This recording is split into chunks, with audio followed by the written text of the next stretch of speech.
Muy buenas noches, ¿cómo están todos? Bueno, nos faltamos la semana pasada, ya estaba no de paseo, sino que de viaje. De hecho, ahora vengo llegando, recién bajándome del avión, así que vamos a continuar nuestra serie de entrevistas a distintas personas, profesionales, en este caso profesionales de la salud. Y bueno, hoy tenemos una invitada muy especial, una colega. Ella se llama Vivian Viveros, ella es psicóloga clínica.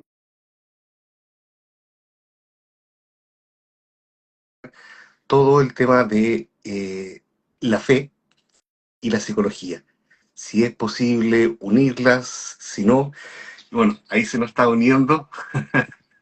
Muy buenas noches, Vivian, ¿cómo estás? Buenas noches. ¿Qué tal el viaje? No, ya estamos de vuelta, estamos de vuelta. Oye, bueno, ¿me escuchas bien y me ves bien? Sí, ahí Bien. quizás, sí, ¿Está ¿me bien a escuchas mí? bien y me ves bien? Sí,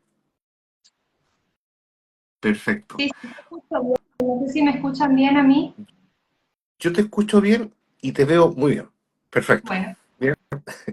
Bueno, yo estaba un poco haciendo una breve introducción a aquellos que se nos están uniendo, que bueno, que tú eres una colega, ya, una colega muy estimada que en muchas ocasiones hemos trabajado juntos, nos hemos derivado pacientes, pero además de ser colegas, creo que el punto que quizás más nos une y quizás más nos da confianza mutua en nuestra fe, que los dos tenemos una fe cristiana y los dos buscamos de una u otra manera poder compaginar lo que es nuestra profesión con nuestra fe, con nuestra vivencia. Entonces un poquito quizás hoy sería interesante, Vivian, que quizás partiéramos de eso, o sea, partiéramos respondiendo a la pregunta. ¿Se puede compaginar la psicología y la fe, el cristianismo y la psicoterapia? Por favor. totalmente. La respuesta ya está dada, digamos, sí, absolutamente. Eh, si bien la mayoría de las teorías de la personalidad, las teorías psicológicas, apuntan al hombre como un ser biopsicosocial, yo empecé a tomar las dimensiones, cuatro dimensiones, bio, psico, socio, espiritual. Entonces, Frankl, que fue el creador de la logoterapia, al tomar la dimensión espiritual, permite que podamos abordar un poquito de manera más integral, digamos, al ser humano, ¿no es cierto?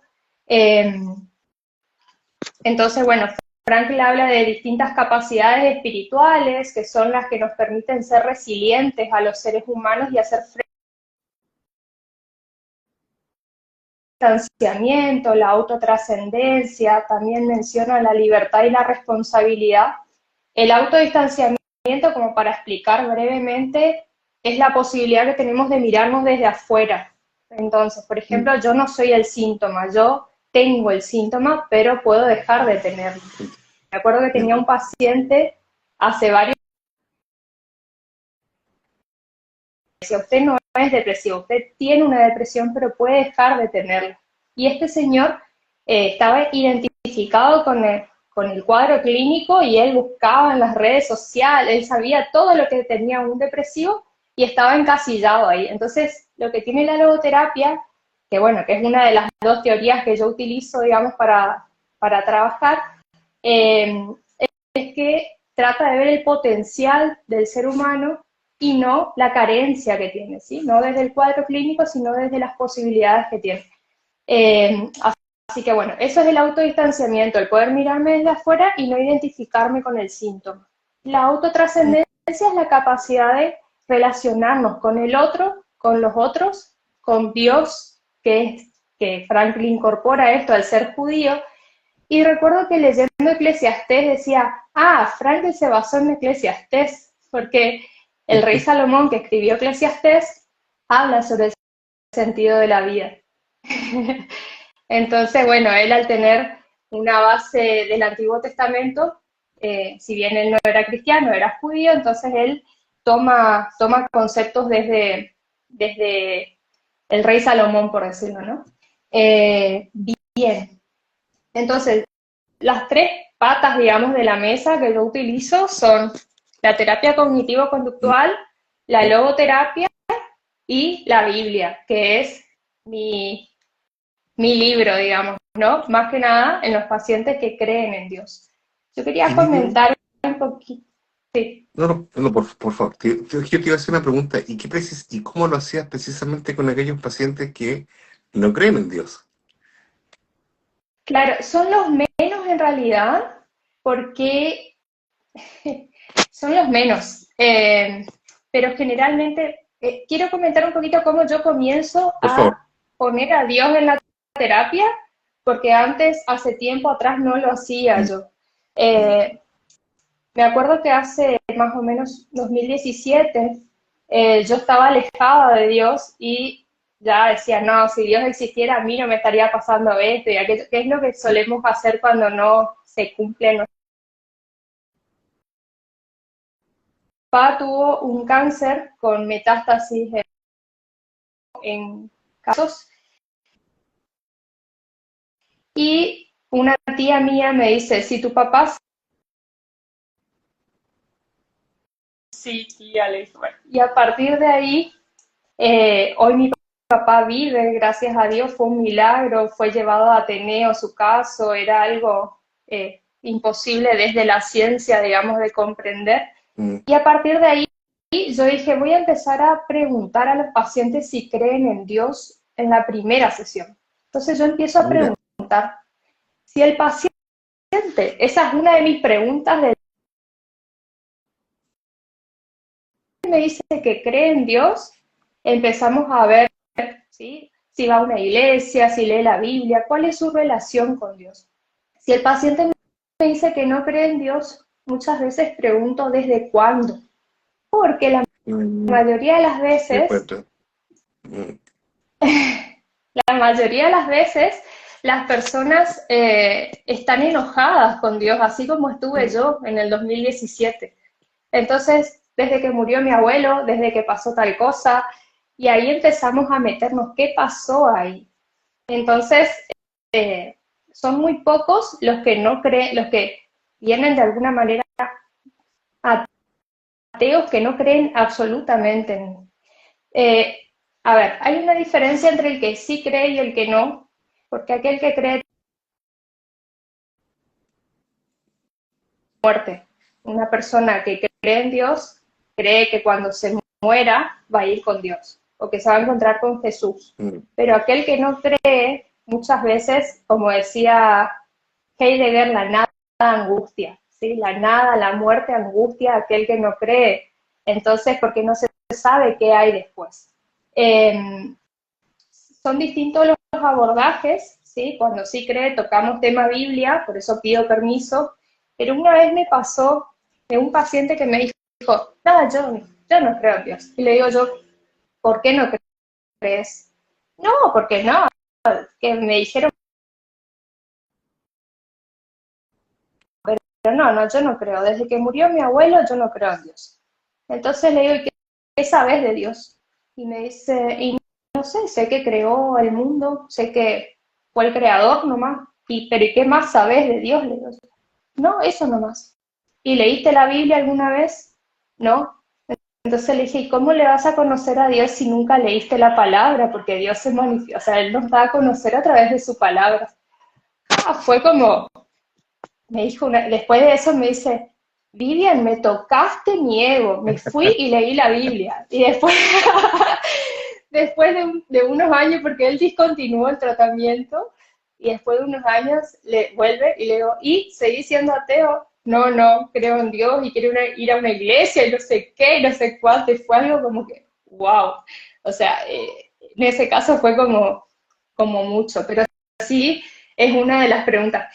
Si tenemos que obedecer a lo que nos dice el código de ética, no tendríamos que tocar el tema, pero si también pensamos desde la logoterapia, que es una de las teorías que se utilizan y que yo sí, utilizo, sí, porque mm, tiene que ver con el sentido, ¿no es cierto? A mm, diferencia del psicoanálisis que decía que el ser humano se, se, eh, que el ser humano se mueve por la búsqueda del placer, Frankl decía por el sentido. Por ejemplo, hoy tiene un sentido para nosotros estar acá en este vivo, explicar estos conceptos, reunirnos de alguna manera. Entonces, por ejemplo, una madre que está dando de mamar a su hijo no siente ni placer porque siente dolor, no siente ni poder porque no hay un ejercicio del poder ahí, Mm, pero ese dolor tiene un sentido, que es alimentar a su cría. claro. Entonces, al ser humano nos mueve el sentido, que hay más allá de esto, por eso también hay un sentido en el sufrimiento. Y si tengo que Mm, volver a lo que contaba de mi papá, ese sufrimiento que fue tan duro, eso te dio sentido a ti. sin duda. ¿Por qué? Porque primero que yo volví a Dios, segundo, hablamos de Dios en las salas de esperas, hemos entregado Biblias a compañeros de habitación en todo ese proceso, porque en el hospital hay Biblias, en los mueblecitos hay Biblias, hay personas que llevan, Mm. solamente que algunos no se animan a llevar la Biblia a su casa, digamos. Pero sí, eh, no sé si puedo seguir hablando, no sé con Sí, cuánto tiempo obvio, contamos. no, no, tranquila. Bueno, mira, Bien. si me permites también un poco te comparto, Vivian, que yo creo que también tú lo experimentas igual, por lo menos para mí los pacientes no son solo son pacientes, sino que en el fondo son almas que Dios me encomienda también a poder ayudar. Y en ese sentido creo que la mirada de un profesional no solo como un trabajo, sino que como una vocación, hace mucha diferencia, porque en el fondo el paciente deja de ser el paciente número 244 y pasa a ser Juan, al que yo tengo que ayudar a encontrarse tanto a sí mismo como a encontrar que él puede encontrar a Dios. Y creo que eso también marca mucho y creo que es un plus que es válido decirlo. ¿Me entiendes? Porque a veces se dice, claro, como en la ética no se metan en la conciencia o en la confesionalidad. Y yo creo que sí, porque la fe o la espiritualidad no es algo ajeno al hombre, es algo propio del hombre. Y a nosotros todo lo del hombre nos compete. Nada nos puede resultar ajeno. Es que justamente que era lo que quería tripartitos, tenemos un cuerpo, tenemos un alma y tenemos un espíritu. Mm, Entonces, el cuerpo es el que nos conecta con el mundo exterior a través de los sentidos, a través de la mm, vista, el olfato, el gusto, el tacto, etcétera, el oído. Entonces, el cuerpo. Ahora, el cuerpo también lo tenemos que alimentar bien, por eso también cuando, por ejemplo, hay trastornos de ansiedad, es, bueno, ¿cómo estás con las harinas? ¿Cómo estás con los dulces? ¿Estás haciendo actividad física? Vemos esa parte, digamos, del cuerpo. Mandar a un endocrinólogo si hay cuestiones, o sea, después tenemos el alma, que tiene que ver con los pensamientos, las emociones, la voluntad, que es donde nosotros trabajamos específicamente. Y ahí vamos desde la cognitiva, vamos con todo lo que es detectar los pensamientos negativos, qué emociones le genera, cómo maneja, la toma de decisiones. Sí. mm. No, ¿y? Y, y después está la parte, y el alma lo que tiene es que nos da conciencia de nosotros mismos. Nosotros por el alma sabemos que tenemos un yo y sabemos tenemos conciencia. La intuición es desde el espíritu. Y el espíritu es el que nos conecta con Dios. A través del espíritu nosotros tenemos la conciencia de que Dios existe. Eh, Mm, me encanta un ejemplo que una vez escuché, ¿no? Que decía, cuando Dios creó a Adán, le hizo el cuerpo. Y después que decía, sopló hálito de vida. Ese es el espíritu. Entonces Dios le sopló el espíritu, queda como en el medio el alma, por decirlo, ¿no? Y el alma es la conciencia de sí mismo, la voluntad, los pensamientos. El espíritu, si pensamos cuando el niño nace, primero su cuerpito en la panza de la mamá, pero cuando nace hace y llora. Entonces tiene el hálito de vida. Y cuando la persona muere, expira, se va el espíritu Sí, y queda el cuerpo únicamente. así es. Entonces, es tan maravillosa la palabra de Dios y hay tanto contenido que nosotros no podemos pensar al ser humano como un mero ser biopsicosocial. Mm. Tenemos un espíritu. Ahora, hay una diferencia entre la persona que tiene solamente el espíritu y aquel que ya tiene el Espíritu Santo, que ahí es cuando Ah, mira, por favor. Espíritu Santo, ¿sí? Y generalmente hay la persona cuando realmente tiene una comunión con Dios ora para ser bautizado en el Espíritu Santo, que el Espíritu Santo ingrese y tome poder sobre esta persona, ¿no? Sobre cada uno. Y a partir de ahí están los frutos del Espíritu: amor, paciencia, benignidad, misericordia, que tiene que ver con el carácter de Jesús, cómo fue Jesús. Tenía todos estos atributos. Entonces, eh, el Espíritu nos permite tener conciencia de Dios, por eso también el conocimiento, y acá es algo como importante, conocer a Dios desde la razón, desde el alma, desde los pensamientos, no lo puede conocer. En Bueno, cambio, la mm, experiencia con Dios es experiencial el conocimiento, mm. espíritu con espíritu. Y ahí quizás, perdón que te interrumpa, pero para sumarte, y ahí uno entiende que la fe necesita pasar por la experiencia religiosa, por la experiencia de Dios, ese encuentro personal. Yo lo puedo entender, pero mientras no lo experimente, no lo voy a asumir. Así es.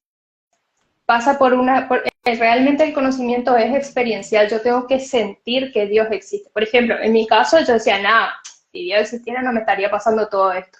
Y cuando comprobé que mi papá salió de ese cáncer y que hoy está sano, gracias a Dios, que fue un milagro, yo lo tuve que experimentar para saber realmente. Mm, Entonces, el mm. espíritu me permite la comunión con Dios. Sí, Y si me permites también, sí, Vivian, poder sumarte, bueno, yo sé que tú además del enfoque cognitivo-conductual también, como tú lo dijiste al principio, sigues también y te alimentas de la logoterapia. A mí hay una anécdota de Frank que a mí siempre me ha gustado mucho, que cuando él contaba que mirando un día por la ventana de la barraca, ve cuando unos guardias van a matar a un prisionero. Y uno de sus compañeros, que era un judío pero no creyente, irónicamente y con sarcasmo le dice, bueno, ¿dónde está tu Dios ahora? Ese Dios que es todopoderoso, ese Dios que es bueno, ese Dios que protege. ¿Dónde está tu Dios ahora que permite que maten a uno de sus hijos otra vez? Y se lo dice de manera casi muy maliciosa. Y Frank dice que guarda silencio, sigue mirando la escena y le dice, yo sé dónde está Dios ahora. A Dios lo están matando otra vez. Es decir, Dios no está lejos. Dios está con el que sufre. Y creo que cuando uno le ayuda a entender al paciente que Dios no es ajeno a tu dolor, a tu depresión, a tu ansiedad, a tu pánico, a tu trauma, sino que Dios sufre contigo, creo que ese es un clic para entrar, ayudarle al otro a no solo sanarse psíquicamente, sino que a reencontrarse humana y divinamente. amén. Sí, así es.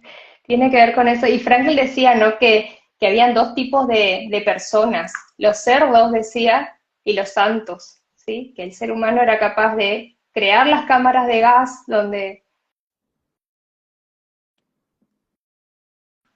eh, y también era aquella persona que entraba musitando una oración a esa cámara de gas. Cuando yo conocí la logoterapia, el hombre en busca de sentido, yo todavía a los 12 años, yo tenía 12 años cuando mi abuelo fallece y mi abuelo estuvo en campos de concentración, si bien él no era judío, él estaba en contra de Mussolini en ese entonces, era italiano, y cuando yo leí el hombre de sentido, el hombre en busca de sentido, yo dije, wow, por lo que habrá pasado mi abuelo. Y ahí uno empieza a comprender al otro desde el dolor, ¿no es cierto? Somos todos seres sufrientes y estamos atravesados por el dolor. Entonces, ¿cómo afrontamos ese dolor? Y si me permite, Vivian, yo creo que también nuestra posición de terapeuta no es de una posición de superior a inferior, sino que tiene que ser una posición de igual a igual.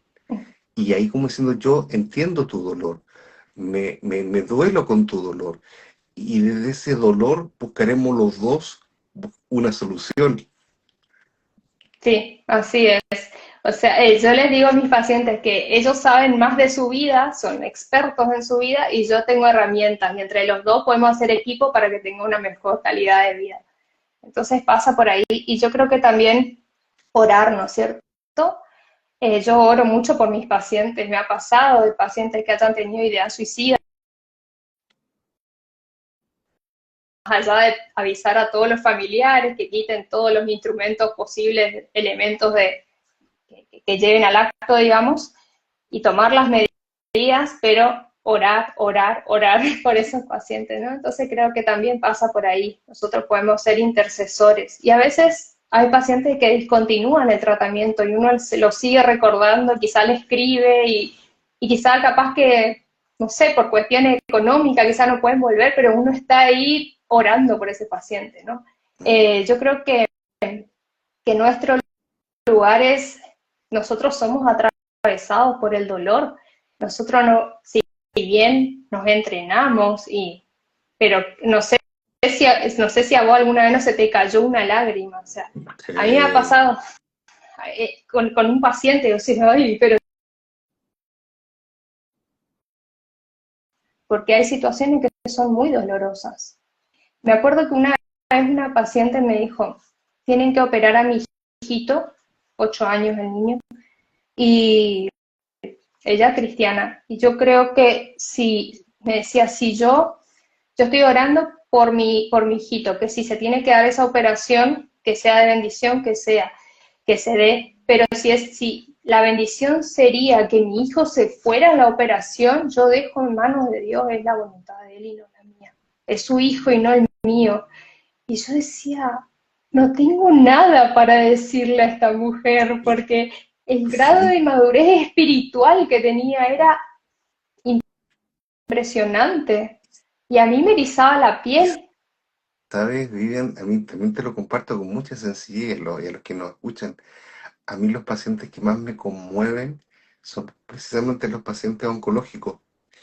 Y tú me dirás, ¿por qué? Porque objetivamente tengo poco o nada que ofrecer. Y lo único que puedo hacer es estar. Y esa casi esa pobreza personal me conmueve, porque en el fondo digo, yo me doy cuenta que no puedo sanarte. Y yo me doy cuenta que no puedo responderte todas las inquietudes que tienes. No las sé. Lo único que te puedo decir, estoy aquí. Sí, acompañar. Cuando no tengo mucho para hacer, o sea, acompañar. Hay personas que Mm, por ahí preguntan, ¿y qué hago frente, no sé, a la pérdida de alguien? Escuchale, abrazale, estate ahí, ¿sí? mm, Entonces es acompañar. Cuando el dolor es tan extremo, cuando una persona está en un campo de concentración como mm. Entonces quizás la pregunta que nos hicimos al principio, Vivian, sobre si es posible compatibilizar la fe y la psicología, la respuesta es como bien obvia, ¿no es cierto?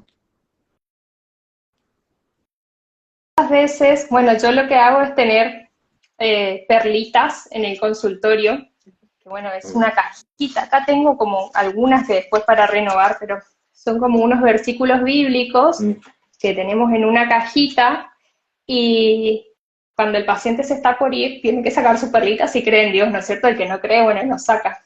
Y es impresionante como Dios responde. Es impresionante. Yo me acuerdo que una vez le digo a una paciente, ya estaba pasando por violencia de género, y le digo, Salmo 91, le digo yo, un salmo de protección, y me dice, vos sabés que yo estuve, anoche yo soñé con el que alguien me decía Salmo 91, Salmo 91. Ella no cristiana, ¿no? Ella recién empezando como que a relacionarse otra vez con Dios. Y cuando saca la perlita, después de un par de sesiones, me dice, ¿vos sabés que yo saqué ese día una perlita del Salmo 91? Y yo quedé así. Y me dice, ¿y cómo no creer en Dios? ¿Cómo alguien no va a creer en Dios? Me decía, ¿no? Mira, Entonces, iba una paciente, busca primero el reino de Dios y su sí, justicia y el resto vendrá por añadidura. Saca la perlita, ese versículo. mira Entonces, eso. suele pasar. Y por lo tanto, Sí, y por lo tanto, entonces la respuesta sería más que si son compatibles o no, yo hasta me atrevería a plantear que la fe es indispensable a veces para hacer una verdadera y profunda sanación. Porque si no vamos a llegar solo a capas superficiales, pero si nos atrevemos a tocar el alma, vamos a poder sanar de verdad, de raíz. Eh, Vivian, de verdad, bueno, se nos pasó la hora volando, ya son las 10:30. yo por Es mí sigo retardado. hablando porque hay mucho para hablar, pero bueno. No, no, pero para otra vez quizás podemos dejarlo o en otro vivo, o quizás de repente ahora se me ocurre, quizás de repente hacer un taller, eso sería súper interesante. Mi señora también le gusta mucho el tema de la fe, la psicología y la Ah, Teresita. meditación. Sería interesante Con que Teresita hablamos podríamos, de la palabra. y sí, bueno, yo la tiré, ahí vamos a ver qué pasa, ¿ya? Pero Vivian, yo primero quiero darte las gracias por el tiempo que te diste, porque sé que es muy tarde, a todos los que se unieron, que esos fueron varios, Dios mío, yo así veo muchos, así que a todos muchas Muchas gracias, gracias, sí, sí, de y, verdad, gracias. y De que quizás, corazón. se lleven esto, quizás de este vivo, que nada de lo humano le es indiferente a Dios, nada. Y si a Dios lo podemos poner en el dolor, créeme que Dios lo va a salvar. ¿Quién más que Jesús sabe lo que es el dolor, no? Y sí, y sí. Y creo que algo también por ahí para tener en cuenta, que yo más o menos tomé nota de algunas cosas como para no olvidarme, pero cuando en el Padre Nuestro dice, perdona nuestros pecados, así como también nosotros perdonamos a los que nos ofenden. No nos deje caer en tentación, mas líbranos del mal. Pero al final, creo que es Mateo 6, a ver, Mateo, está en Mateo, pero ahí ya voy a encontrar. Pero al final dice, más si nosotros, acá está, acá dice, este es 6, está el Padre Nuestro. Dice, y perdónanos nuestras deudas como también nosotros perdonamos a nuestros deudores. Y no nos metas en tentación, mas líbranos del mal, porque tuyo es el reino, el poder y la gloria por los siglos de los siglos. Amén. Versículo 14 dice, porque si perdonáis a los hombres sus ofensas, os perdonará también a vosotros vuestro Padre Celestial. Mas si no perdonáis a los hombres sus ofensas, tampoco vuestro Padre os perdonará vuestras ofensas. Mm. Es un montón y no lo decimos, ¿no? Nos Entonces, falta, sí. su dolor y que hizo lo que pudo, y Jesús, cuando le estaban haciendo tanto daño a él, Señor, papá, perdónalo porque no saben lo que hacen. La misericordia, necesaria para sanar también tantas heridas. Así que bueno, Colega eso. mía, Muchas gracias. colega mía, y me atrevo a decir amiga mía, muchas gracias por habernos dado tu tiempo, muchas gracias por compartirnos también tu conocimiento y compartirnos tu fe. Y ojalá que quizás todo esto haya servido a muchos y bueno, los que quizás quieran contactarte, si quieren me escriben y yo les comparto tu contacto porque sé que eres una muy, muy, muy buena profesional. Muchas Oye, gracias. lo Compartimos dejamos en el aire, pacientes. lo dejamos en el aire a ver si hacemos algo después interesante, ¿te parece? ¿Ah? Dale, Si es de Juan. Dios, va a Pues, resultar, ¿vale? Ya. amén. Saludos a Tere. Nos Bueno, vemos. ya, nos vemos, chao. Tú haces clic Chao, en chao. la X arriba y ahí cortamos la transmisión. Ay, bueno. De verdad, una enriquecedora entrevista, interesante. Bien, yo creo que valió la pena haberme bajado del avión rápido y haber tenido este vivo. Yo creo que sin Dios no somos nada. Y creo que eso todos aquellos que hemos tenido la experiencia, como Dios salva, como Dios nos suelta de la mano, lo podemos decir con toda convicción, que no es solo un tema de repetir oraciones o no solo un tema de ir a X iglesia, es un tema de vida diaria, de sentir y experimentar que Dios está con uno. Y si a Dios lo ponemos en nuestra profesión, creo que también la profesión se comienza a transformar en una vocación. Bueno, que tengan todos muy buenas noches. El próximo miércoles nos vamos a encontrar con otro amigo, ¿ya? Que hay un tema muy interesante, ¿ya? Vamos a dar un vuelco, ¿ya? Un vuelco sobre el tango. Y el tango y un poco y la psicología, ¿ya? Con Carlos De Caro, un gran amigo. Y ahí vamos a... Y sí, la transmisión va a ser a las 9 de la noche, ¿ya? No, perdón, a las 8 de la noche, ¿ya? Esta vez lo hicimos más tarde porque yo llegué un poquito atrasado, ¿bien? Que todos tengan muy buena noche y que Dios los bendiga a todos. Y si pueden compartir este vivo, sería de una gran ayuda. Hasta luego.